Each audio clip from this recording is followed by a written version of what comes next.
Assalamualaikum warahmatullahi wabarakatuh. Nama saya Wan Syafiqah binti Wan Muhammad Tamizi. Nombor matrik 048224. Untuk pembentangan subjek kerajaan tempatan, saya akan membentangkan tajuk pengenalan kepada kerajaan tempatan. Baiklah, pengenalan. Kerajaan tempatan di Malaysia merupakan kerajaan di peringkat paling rendah dalam sesuatu sistem kerajaan di Malaysia. Ia berkuasa untuk mengenakan cukai yang terhad seperti cukai pintu. Selain itu, agensi kerajaan ini menguatkuasakan undang-undang kecil atau bylaw kepada penduduk yang berada di dalam kawasan pentadbiran mereka. Lazimnya pegawai tertinggi di dalam kerajaan tempatan dipanggil Datuk Bandar bagi bandaraya, manakala yang dipertua majlis atau presiden bagi kawasan perbandaran dan juga majlis daerah. Kemudian, menurut Ta'arif Malcolm W. Norris, kerajaan tempatan di semenanjung Malaysia merujuk kepada kerajaan di kawasan bandar, luar bandar atau gabungan kedua-dua kawasan ini dan terletak di bawah bidang kuasa kerajaan negeri. Pada asasnya, penubuhan kerajaan tempatan ianya bertujuan untuk memberi peluang kepada penduduk tempatan mengambil bahagian dalam pentadbiran kawasan mereka. Langkah ini bertujuan bagi memastikan segala keputusan yang dibuat dengan cepat dapat dibuat dengan cepat dan selaras dengan kehendak penduduk tempatan. Mengikut perkara 4 senarai kedua Perlembagaan Persekutuan, kerajaan yang di luar wilayah persekutuan seperti Kuala Lumpur, Labuan dan Putrajaya berada di bawah tanggungjawab kerajaan negeri masing-masing. Sungguh pun kerajaan tempatan terletak di bawah bidang kuasa kerajaan negeri, tetapi pentadbirannya berada di bawah kawalan kerajaan persekutuan menerusi bahagian kerajaan tempatan, Kementerian Perumahan dan kerajaan tempatan. Kerajaan tempatan ni berfungsi untuk memberi perkhidmatan perbandaran di kawasan yang ditetapkan seperti penjagaan kebersihan am, memungut sampah, kesihatan am, menyediakan sistem tandas dan saluran najis. Badan yang menyediakan perkhidmatan ini dikenali sebagai penguasa tempatan. Kerajaan tempatan adalah satu unit yang sah yang mempunyai kuasa untuk mendakwa dan didakwa, membuat kontrak, memiliki harta, mengutip cukai dan sewa, menikmati autonomi kewangan serta membuat undang-undang kecil, yakni bylaw. Kemudian kita beralih kepada jenis-jenis kerajaan tempatan. Kerajaan tempatan terbahagi kepada 3 jenis. Yang pertama ialah Majlis Bandaraya. Kriteria yang bagi Majlis Bandaraya antaranya pusat pentadbiran sesebuah negeri, penduduknya melebihi 1 juta orang, hasil pendapatan tahunan melebihi RM20 juta, ianya mempunyai pusat perniagaan dan perindustrian dan mempunyai pusat pengajian yang tinggi seperti universiti dan maktab. Contohnya seperti Majlis Bandaraya Ipoh. Kemudian jenis yang kedua ialah Majlis Perbandaran. Kriterianya ialah pusat pentadbiran sesebuah daerah. Lepas tu jumlah penduduknya melebihi 100,000 orang. Hasil pendapatan tahunan melebihi RM5 juta. Mempunyai pusat pentadbiran yang tersusun dan teratur, dan kehendak penduduk adalah lebih tertumpu kepada perkhidmatan bandaran berbanding dengan projek-projek prasarana. Contohnya seperti Majlis Perbandaran Kota Star. Yang ketiga, Majlis Daerah. Kriterianya ialah sebuah pekan yang biasanya terletak di luar bandar. Jumlah penduduknya kurang daripada 100,000 orang. Hasil pendapatan tahunan yang kurang daripada RM5 juta. Kemudahan sistem perhubungan biasanya tidak begitu baik dan memerlukan lebih banyak projek prasarana berbanding dengan perkhidmatan bandaran. Contoh bagi majlis daerah ialah Majlis Daerah Tapah.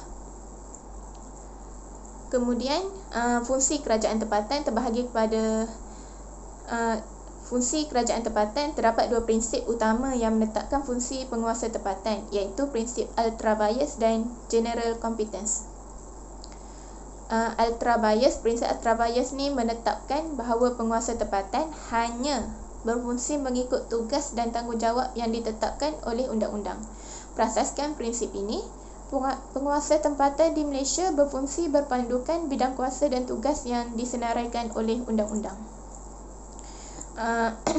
Kemudian prinsip general competence memberi kuasa kepada penguasa tempatan menjalankan sebarang kegiatan dengan syarat penguasa tempatan itu mampu membiayai kegiatan tersebut. Prinsip ini memberi penguasa tempatan kuasa yang agak luas. Pada umumnya, fungsi utama penguasa tempatan di Malaysia adalah seperti berikut. Yang pertama, mengawal pembangunan tanah dan bangunan di dalam kawasan pentadbiran masing-masing. Yang kedua, memberikan perkhidmatan sanitari dan pembersihan seperti mengutip sampah, mencuci longkang dan memotong rumput. Yang ketiga, mendirikan klinik dan dispensari awam dengan menetapkan bayaran bagi rawatan dan sebagainya. Kemudian, Akta Kerajaan Tempatan 1976. Perkara A, yang pertama ialah tempat-tempat awam. Antara bidang kuasa bagi tempat-tempat awam ialah mengawal tempat-tempat awam, mengadakan tempat-tempat awam yang baru dan membesarkannya, dan menutup buat sementara waktu tempat-tempat awam. Perkara yang kedua, kebersihan dan pengindahan, yang mana perlu menjaga kebersihan pasar, kedai makan dan minuman, penjaja gerai-gerai makanan dan minuman. Kemudian menanam pokok-pokok di tempat yang sesuai. Kemudian perkara yang ketiga, perusahaan dan perdagangan, yang mana ianya membenarkan penguasa-penguasa tempatan untuk berkecimpung dalam bidang perusahaan dan perdagangan yang boleh memberi keuntungan kepada penguasa tempatan. Perkara yang keempat, pengangkutan, yang mana penguasa tempatan dibenarkan untuk mengadakan atau menjalankan perkhidmatan pengangkutan awam dalam atau di luar kawasan mereka. Perkara yang kelima, pembekalan elektrik. Tak takluk kepada peruntukan Akta Elektrik 1949, penguasa tempatan dibolehkan untuk menjalankan kerja-kerja untuk membekalkan kepada penduduknya lampu, haba dan kuasa serta elektrik. Perkara yang keenam, membuat kontrak. Penguasa tempatan dibenarkan untuk membuat kontrak dengan penguasa tempatan lain atau mana-mana orang yang menjalankan perusahaan yang dibenarkan. Kemudian, Akta Perancangan Bandar dan Desa 1976. Pihak penguasa tempatan mempunyai tugas seperti mengatur, mengawal, merancang kemajuan penggunaan semua tanah dan bangunan dalam kawasan masing-masing, berusaha membantu dan menggalakkan pemungutan, penyelenggaraan, buletin dan monograf dan lain-lain siaran yang berhubung dengan perancangan bandar dan desa dan metodologinya. Kemudian, ianya melaksanakan apa-apa tugas lain yang dipertanggungjawabkan terhadapnya dari semasa ke semasa oleh pihak berkuasa negeri dan jawatan kuasa perancangan negeri. Kemudian, Akta Jalan, Parit dan Bangunan. Perkara yang pertama ialah jalan, yang mana bidang tugasnya ialah untuk menyelenggara dan memperbaiki jalan-jalan awam, membina, membuat dan memperelokkan jalan, kemudian mengisytiharkan jalan awam persendirian sebagai jalan awam. Perkara yang kedua, pembentungan dan perparitan, yang mana bidang tugasnya ialah untuk membuat bentung-bentung awam, membina dan menyenggara alur air, kemudian membaiki, mengubah dan menutup atau membinasakan bentung-bentung. Kemudian perkara yang keempat, lorong belakang, yang mana bidang tugasnya memastikan setiap tapak bangunan mempunyai tanah untuk tujuan mengadakan lorong belakang dan lain-lain lagi.